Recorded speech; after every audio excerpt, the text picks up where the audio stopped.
Hi friends, last క్లాస్లో మనం largest element అదేవిధంగా స్మాలెస్ట్ ఎలిమెంట్ ఇన్ ఎరే ఎలా ఫైండ్ అవుట్ చేయాలో తెలుసుకున్నాం. అదేవిధంగా సెకండ్ క్వశ్చన్ వచ్చేసరికి సెకండ్ లార్జెస్ట్ ఎలిమెంట్ అనే దాన్ని కూడా ఎలా ఫైండ్ అవుట్ చేయాలి అనే దానికోసం డిస్కస్ చేసాం. సో ఈరోజు క్లాస్లో మనం సమ్ ఆఫ్ ఎరే ఎలిమెంట్స్ కోసం డిస్కస్ చేద్దాం.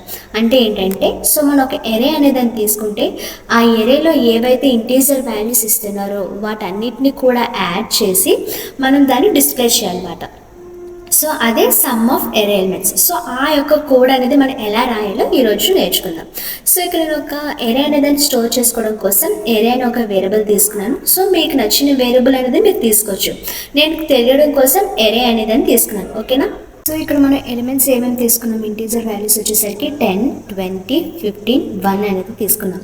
సో ఇది మనం నార్మల్గా ప్లస్ ఒకవేళ నార్మల్గా మనం మాన్యువల్గా చెక్ చేసినప్పుడు 10 + 20, 30, 45, 46. సో మనకు వాల్యూ ఎంత రావాలి, సమ్ అనగానే 46 రావాలి.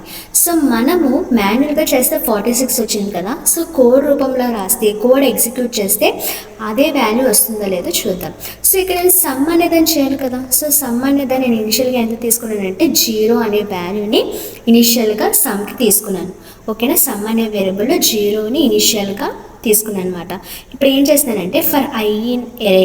So for i in array అంటే ఇప్పుడు ప్రతి ఇటరేషన్కి కూడా ఐ వాల్యూ అనేది ఏమవుతుందంటే ఒకసారి 10 అవుతుంది, ఇంకొకసారి 20, నెక్స్ట్ 15 ఒకసారి, తర్వాత 1 ఒకసారి.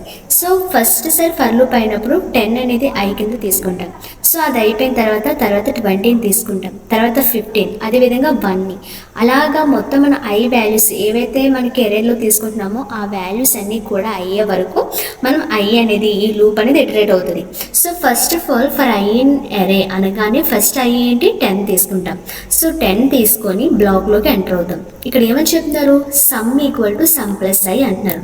సో సమ్ అనేది మనకు ఆల్రెడీ ఇనిషియల్గా ఎంత ఉంది, 0 ఉంది.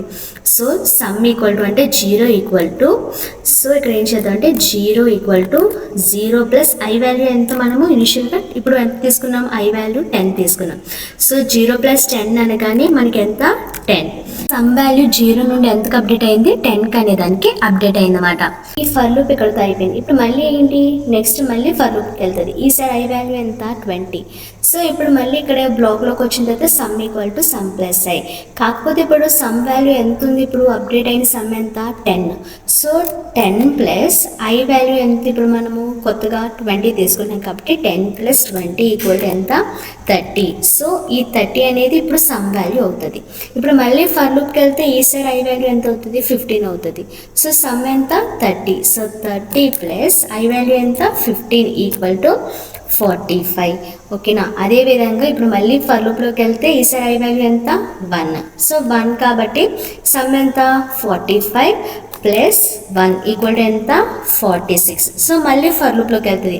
మళ్ళీ ఫర్ లూప్లోకి వెళ్ళిన తర్వాత ఎరేలో ఇంకా వీటికన్నా ఇవి కాకుండా ఇంకేమైనా ఎలిమెంట్స్ ఉన్నాయా, లేవు. సో ఏవేవైతే ఉన్నాయో ఇంటీజర్ వాల్యూస్ అవన్నీ కూడా మనం తీసేసుకున్నాం కాబట్టి ఐ వాల్యూ అక్కడితో అయిపోయింది. కాబట్టి ఈ ఫర్ లూప్ నుండి ఇప్పుడు బయటకు వచ్చేస్తాం. సో బయటకు వచ్చేస్తే ఇక్కడ మనం ఏమని చెప్తున్నాం, ప్రింట్ సమ్ అని అంటున్నాం. సో ప్రింట్ సమ్ అంటే మనకి ఏదైతే సమ్ వేరియబుల్లో న్యూగా అప్డేట్ అయ్యిందో, సో ఇనిషియల్గా 0 తీసుకున్నాము, మనం బ్లాక్లోకి వచ్చిన తర్వాత ఏదైతే వాల్యూ అప్డేట్ అయిందో దాన్ని మనము ఇక్కడ మనము దాన్ని డిస్ప్లే చేస్తున్నాం. సో మనకి ఇక్కడ లాస్ట్లో ఫైనల్గా మనకి ఎంత వచ్చింది, సమ్ వాల్యూ 46 వచ్చింది. సో మనం ప్రింట్ సమ్ అనగానే మనకి ఎంత డిస్ప్లే అవ్వాలి, 46 అనేది డిస్ప్లే అవ్వాలి. ఓకేనా?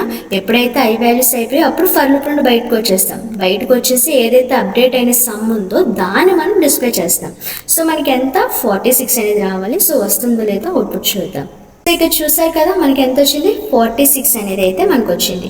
సో ఈ విధంగా మీరు ఎరే ఎలిమెంట్స్లో ఏవైనా తీసుకోవచ్చు. ఇక్కడ నేను ఇక్కడ ఈ 4 ఎలిమెంట్స్ తీసుకున్నాను. సో మీరు ఇంకా కావాలంటే ఎన్నైనా నెంబర్స్ తీసుకోండి, ఏవైనా తీసుకోండి. సో అలా తీసుకున్నప్పుడు మనం సమ్ చేస్తే మనకి ఏ విధంగా సమ్ వాల్యూ వస్తుంది. సో మనం మాన్యువల్గా చేసినప్పుడు వచ్చిన వాల్యూ, అదేవిధంగా కోడింగ్ చేసిన తర్వాత వచ్చిన వాల్యూ రెండు ఒకటా కాదా చూడండి. ఓకేనా? So this is for today class. Thanks for watching.